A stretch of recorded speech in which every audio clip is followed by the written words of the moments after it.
मैं दिल्ली विश्वविद्यालय में 25 साल से जुड़ा हुआ हूँ, 6 साल छात्र रहा, 19 साल से पढ़ा रहा हूँ और रहने वाला मुजफ्फरपुर बिहार का हूँ। बचपन से विद्रोही प्रवृत्ति का आदमी था, तो पिताजी दिल्ली नहीं भेजते थे डर के मारे, पता नहीं वहां बदमाश बन जाएगा। उस समय टेररिज्म का भी टाइम था, रोज सिख टेररिज्म। तो विद्रोही था तो मानता कैसे बैग उठाया भाग लिया घर से। गए तो यहाँ कुछ दोस्त मिले, शिक्षक मिले, मिलजुल के पढ़े। शिक्षकों ने कहा कि पढ़ने में ठीक ठाक है, प्रोफेसर बन सकता है, चलो पढ़ो। तो ये विद्रोही प्रवृत्ति ने मुझे प्रोफेसर बनाया।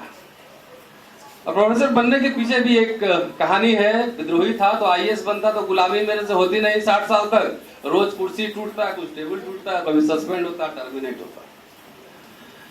तो लड़का प्रवृत्ति, पढ़ना लिखना और लड़ना तीन ही मेरा काम है। पैसे के लिए और कोई काम नहीं करता, पढ़ाने के अलावा, सैलरी के अलावा कोई काम नहीं करता। पढ़ता हूँ, लिखता हूँ सोशल मीडिया पे, और अभी 4 किताबें प्रेस में है, और लड़ाई करता हूँ। 2-3 महीना लड़ाई नहीं होती है तो मजा नहीं आता, नींद भी नहीं आती। 25 साल से यूनिवर्सिटी में ही लड़ रहा हूँ। तरह तरह के केस मेरे ऊपर लगाए जाते हैं और पूछ लेता हूँ कि अगला कौन सा केस है। 10-12 फाइल बनी हुई है और मेरे पास। तो अब एक नशा हो गया है लड़ने का। जब यूनिवर्सिटी में नहीं रहता हूँ तो पटना चला जाता हूँ। उधर पटना चाहे कहीं और देश के कहीं जहां भी कार्यक्रम हुआ पहुंच गया।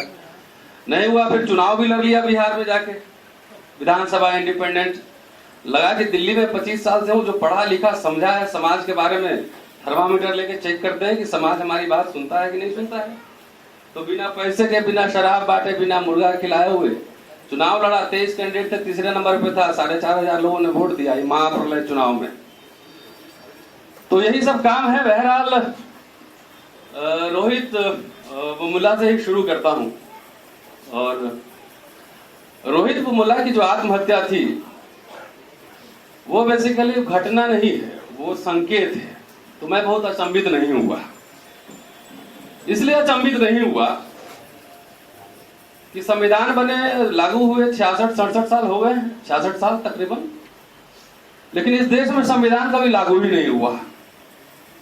तो जब लागू ही नहीं हुआ तो इसका मतलब कोई और संविधान से देश चल रहा होगा। तो वो संविधान है अघोषित संविधान, मनुवाद। तो ये देश संविधान से नहीं मनुवाद से चल रहा है। जब आप कॉलर पकड़ लेंगे तब बोलेगा कि नहीं कानून है, जब तक आप नहीं बोलेंगे इस देश में कोई कानून नहीं है। तो इसलिए मैं अचंभित नहीं हुआ, क्योंकि हम यूनिवर्सिटी से जुड़े हुए हैं और सब्जेक्ट भी हैं, खुद लड़ते भी हैं, शुरू से खूब लड़ाई करते हैं। अब बोले मरे कि नहीं, दिस इज रोहित बुमुला अलाइव। जितना हम लोग लड़े हैं शायद उसका दशमांश भी रोहित बुमुला भी नहीं लड़ा होगा। अभी एक नया केस मेरे ऊपर डाला गया है, तो मैंने कहा कि मैं समझौता नहीं करता, मैं लड़ाई लड़ूंगा, 10 साल मुकदमा लड़ूंगा। चलो लड़ो, 10 मुकदमा सही चाहे 12 मुकदमा सही, उतना ही टाइम लगना है, लड़ते रहो। तो इस देश में जब संविधान ही नहीं लागू हुआ तो आप समझ सकते हैं कि हमारे बच्चे जो कॉलेज में आते हैं, मैं क्लास में देखता हूं, डरे सहमे हुए, सामाजिक, मनोवैज्ञानिक, कल्चरल, तमाम तरह का, लैंग्वेज का प्रॉब्लम, वो हिंदी में पढ़ के आया है, सरकारी स्कूल से पढ़ के आया है। तो ये जो सुविधा संपन्न समाज है उसके लिए तो पूरा ऐसा एक समाज माहौल मिलता है जिसमें एकदम मुक्त वातावरण में विचरण करता है।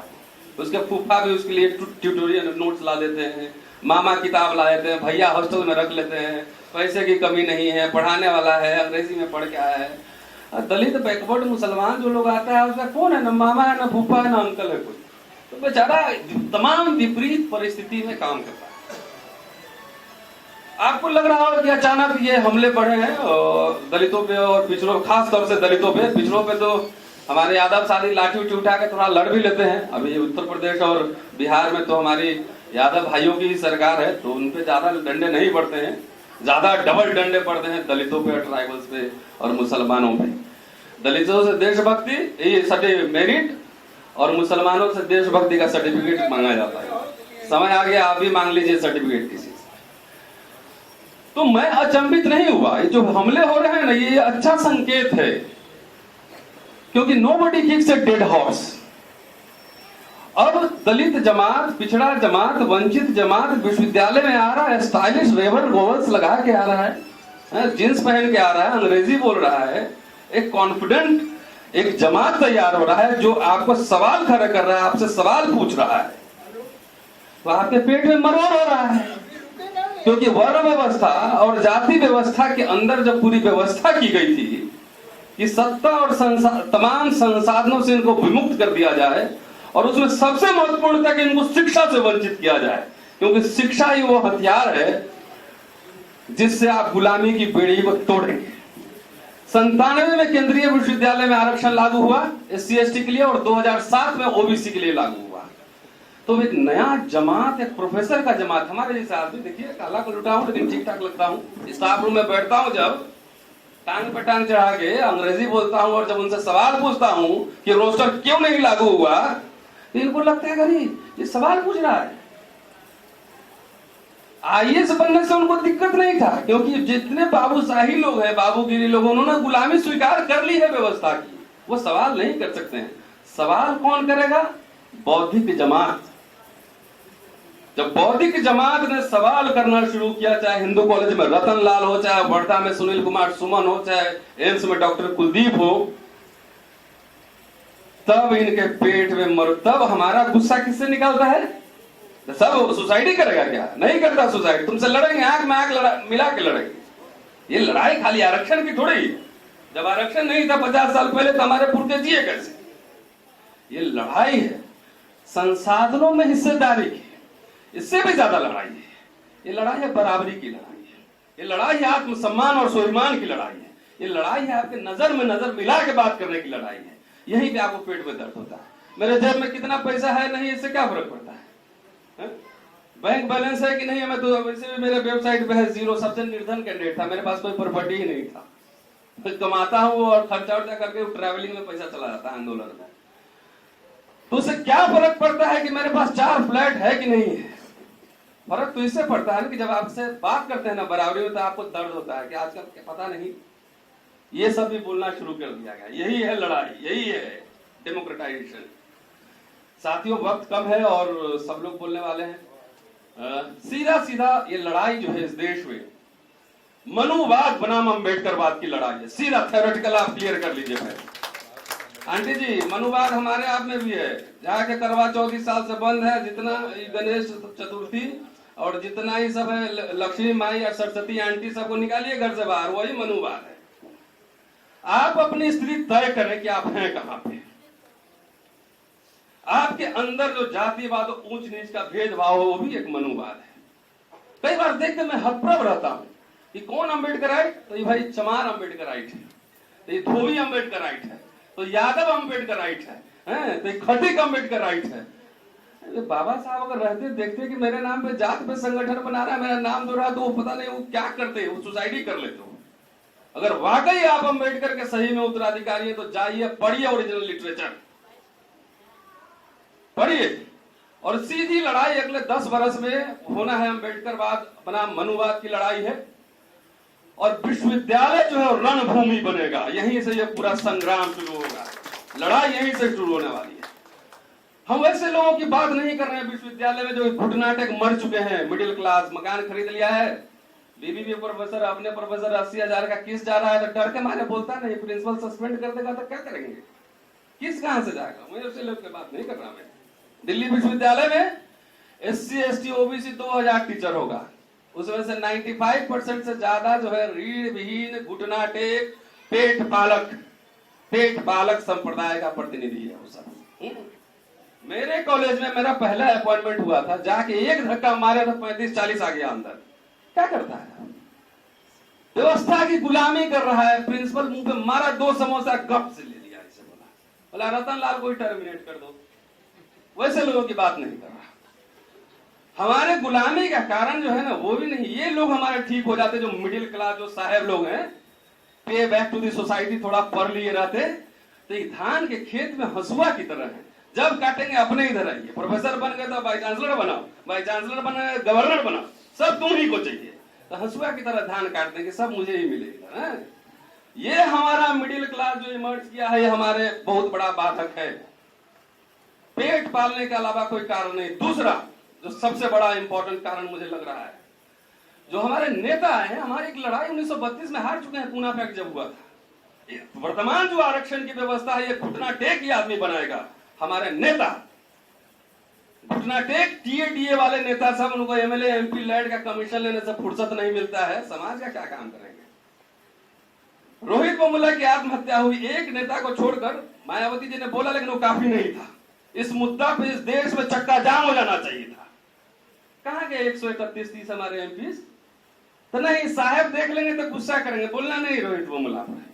दिल्ली विश्वविद्यालय में हम लोग लड़ते रहते हैं, लगातार मुकदमे लड़ रहे हैं, हमले हो रहे हैं, कहते हैं कि 85% है, तो 300 तो तुम्हारा SC ST OBC एमपी है, तो काहे नहीं बोलता है ये सब एमपी सब? तो घुटना टेक जो नेता बनाए, इससे बाहर निकालिए, इनको हरवाइए, ऐसे दलित नेताओं को। राम विलास रमाई राम टाइप से जो नेता सब आ गए हैं, उदित राज जैसे, ये सब हरवाइए पहले। ये सब एजेंट है, दलाल है सिस्टम के, हमारे गुलामी के दलाल हैं, ये सब हराना होगा। दूसरा बड़ा ताकत तो मनुवादी तो है, ये संघ परिवार संघी सब तो हमको मारेगा ही, उसका तो धर्म है, वो तो यही करेगा ही, उनसे तो लड़े ही लड़ेंगे। लेकिन इनसे भी लड़ना है, अपनों से भी लड़ना है, छदम भेष में जो हमारे बीच में है। दूसरा जो बिहार आजकल नया सेकुलर सब भी फर्जी सब चल रहा है। बिहार में हमारी सरकार अभी सेकुलर है, पूरा बाल 7 करोड़ बोल बोल के 30 साल भी शासन चला दिए। नीतीश जी और लालू जी की सरकार है ना, तो 40 साल के बनाम 30 साल तो आपको भी दिए, हम लोग सब लोगों ने वोट दिया आपको, दलित पिछड़ा मुसलमान सब आपको वोट दिया। क्या आपने हमारे साथ न्याय किया? क्या क्यों दलित छात्रों पर लाठियां बरसाई गई इसी अभी 1 महीना पहले? स्कॉलरशिप आपने बंद कर दिया, प्रमोशन आपने बंद कर दिया, कितने स्कूल कॉलेज दलित अति पिछड़ों के लिए आपने खोले 30 साल में। आपकी भी सामाजिक समीक्षा करेंगे। उत्तर प्रदेश में तो समाजवादी पार्टी की सरकार है, लोग कहते हैं सामाजिक न्याय आंदोलन वाले ही लोग हैं। इस देश में आरक्षण लागू नहीं है ठीक से, हर संस्थाओं में, निजी छोड़ दीजिए। अभी ये लोग करता क्या है आखिर? हमें इनसे भी लड़ना पड़ेगा। इसका कारण यह है कि समाजवाद और धर्मनिरपेक्षता और सामाजिक न्याय की इन्होंने गलत परिभाषा पढ़ी है। अगर प्रजातंत्र में अगर जन्म से मिलता उत्तराधिकार बनना होता तो आज चौधरी चरण सिंह का बेटा मुख्यमंत्री होता, कर्पूरी ठाकुर का बेटा होता वहां बिहार में मुख्यमंत्री। लेकिन इन्होंने सारा आंदोलन छोड़कर अपना अपना बेटा को उत्तराधिकारी बनाने में लगा हुआ है। वंशवाद से भी लड़ना पड़ेगा हमें, क्योंकि जब आप वंश उत्तराधिकारी, जो कार्यकर्ता आपका काम कर रहा है, जो लीडर्स है आपके पास, आप बैकवर्ड दलित पढ़े लिखे नौजवान लड़ने वाले लीडर्स रिक्रूट नहीं कर रहे हैं, क्योंकि आपको डर उठ रहा है, आपको डर लगता है, चाहे वो कोई भी पार्टी हो। मैं ऑल पार्टीज इंक्लूडिंग BSP और तमाम, are you serious about the issue? आप मुद्दे को लेकर गंभीर हैं क्या? आप नहीं है गंभीर। आपके लिए खाली हम सब एक वोट बने हुए, वोट है। इलेक्शन के टाइम में वोट दो, अब बाकी कुछ दलाल टाइप लोग क्रिएट करो, उसको कमीशन दो, ट्रांसफर पोस्टिंग करो, बात खत्म।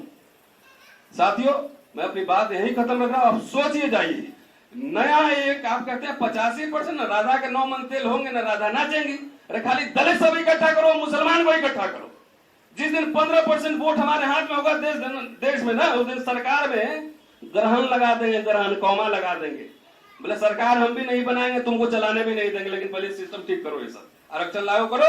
अब दमन होगा, भेदभाव होगा तो आर पार लड़ लेंगे तुमसे, लागू करो। मुझे नहीं बनना मंत्री, मुझे नहीं बनना कुछ भी। सीरियस अबाउट द इशू ने सब व्यक्तिगत मुक्ति में लगे हुए हैं। गवर्नर बना दो, मंत्री बना दो, MP बना दो। अरे बन के करेगा क्या? तो TADL लेंगे, प्रॉपर्टी बनाएंगे, इसी के लिए बनते हो। तो हमारे कहने का तात्पर्य यह है साथियों, अभी तो बंदेशुमार करना है, फिर देखा जाए किसका शिकार करना है। अभी इतना ही 20% लोग इकट्ठा कीजिए। ये जो है ना संघियों की चाल है, वो 95% टारगेट दे दिया है कि 95% हमारा है। इकट्ठा करते करते करते करते पता लगे सारा तेल ही हमारा एनर्जी हो गया। तो 20% करो ना, उसका आर पार लड़ लेंगे इनसे हम। ये लड़ाई जो है ना, आंख एकदम सीधा आर पार। अधिकार और आजादी और सम्मान आपको फोकट में देगा, कोई भीख मांगने से मिलता नहीं है।